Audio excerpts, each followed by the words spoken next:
Well, if there are still people out there who get their steps in by walking through malls, you'll soon find more police joining you at Park Plaza. Thanks for joining us tonight at 6. I'm Hoyt. Faith has the week off. After a few high-profile crimes, the mall there is getting a new tenant, and THV 11's Carter Thweet is live with the details. Carter?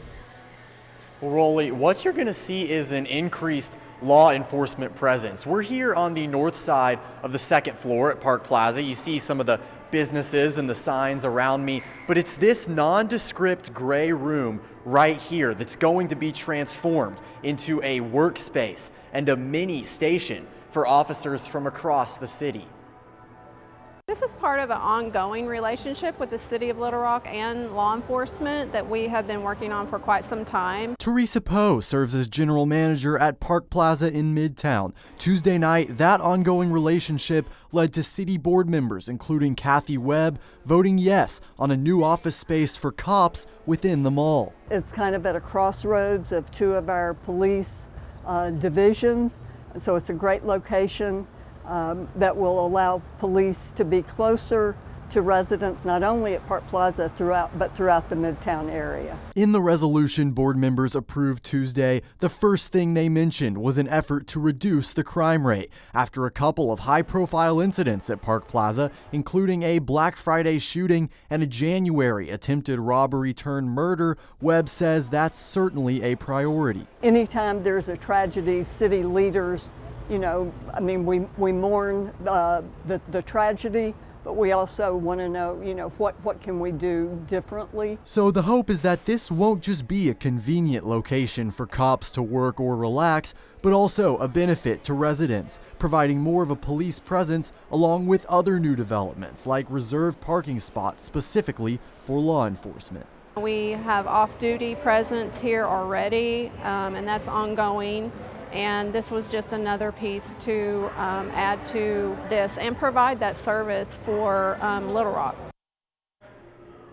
And Mayor Frank Scott Jr. applauded this development today, saying it'll make Little Rock safer and stronger. And once again, Poe tells me they expect to have this thing built and ready for use within 8 months. At Park Plaza Mall, Carter Thweet, THV 11 News. All right, Carter, thank you. We've got an update from Conway Police tonight and their continued search for the person wanted for a park shooting that left 2 people dead earlier this year. Police say there's an active warrant for Kamari Johnson as the last of the 4 suspects still on the run since that April 13th shooting. 3 others have been arrested, including Johnson's brother.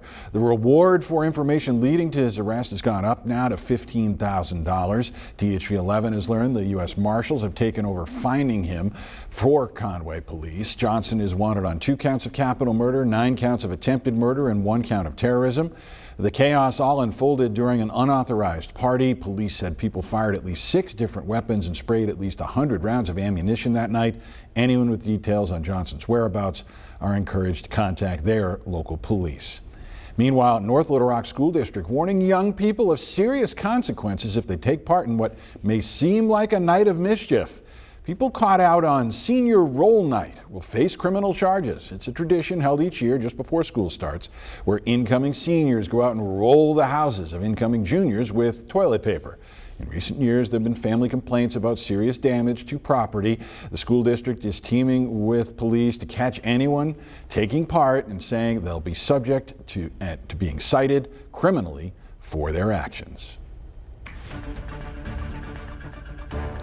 Results are back from the test to check how much groundwater is under a proposed site of a huge prison in Franklin County, and people opposed to the project say there's not enough. They say documents generated after 2 test drills last week revealed amounts well below what it would take to supply a 3,000-bed facility. The state's already backed away from a plan to get water from Fort Smith about 40 miles away. And it adds to the list of things that people who live nearby say should force the state to just go someplace else. There's nowhere near enough to supply a prison. I mean, their top range estimates are 500,000 gallons a day. You look at the usage charts for the rural water district that serves this area, and late summer when it's real hot, it's 99.999% usage, and we're just praying the reservoirs refill overnight so everybody out here has water the next day. A spokesperson with the Board of Corrections says the test results are unofficial. The prison plan, all part of a push from Governor Sarah Huckabee Sanders and lawmakers, designed to ease overcrowding in county jails and lock up dangerous offenders for longer sentences. U.S. Senator John Boozman addressing two major issues affecting rural communities during a visit to the state's largest city today. The Republican senator highlighting the recently passed Big Beautiful Bill, noting it prevented an historic tax hike and provided vital support to struggling farmers. He also spoke to what have been called cuts to programs like SNAP and Medicaid. Instead, he's reframing it as limiting their growth, mainly through new and expanded work requirements. If we didn't do the Big Beautiful Bill, we would be looking at a $4 trillion tax increase. So it would have been the biggest tax increase in history. So that was really good. The tax provisions are great for all Americans. Senator Boozman credits the passage of the bill for helping get most of the overdue farm bill through Congress so far. Well, here on the anniversary of the day that a president from Texas signed the Voting Rights Act, Lone Star State Democrats continue to hunker down in other states. Laura Aguirre reports on the message they are sharing while trying to delay new congressional maps drawn by the GOP. What is happening in Texas isn't just a state injustice, it is a national alarm bell. Texas State Democrat Carol Alvarado flanked by fellow Dems and political allies with a clear message for Texas and the nation. We came to Boston to remind America we don't have a king here. We have a constitution.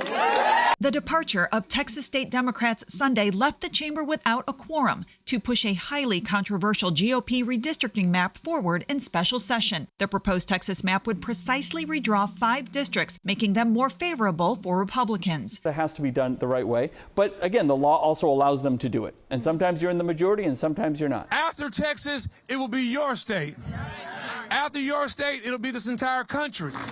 If this fight is lost in Texas, they're coming to Missouri next. Our governor has already said that. Former Texas State Rep Beto O'Rourke has been actively fundraising to support the Texas Democrats. The possibility of free and fair elections going forward, those 56 Texas Democrats are all that stand between that future and where we are right now. Texas Governor Greg Abbott has actively moved to have the state Supreme Court strip one of the key Democrats who left from his seat. And the president signaled Tuesday that federal law enforcement may step in. It almost looks like they've abandoned the state. Should the FBI get involved? Well, they may have to. They may have to. We're here to say that Texas will not go quietly into the night, and neither should you. I'm Laura Aguirre reporting.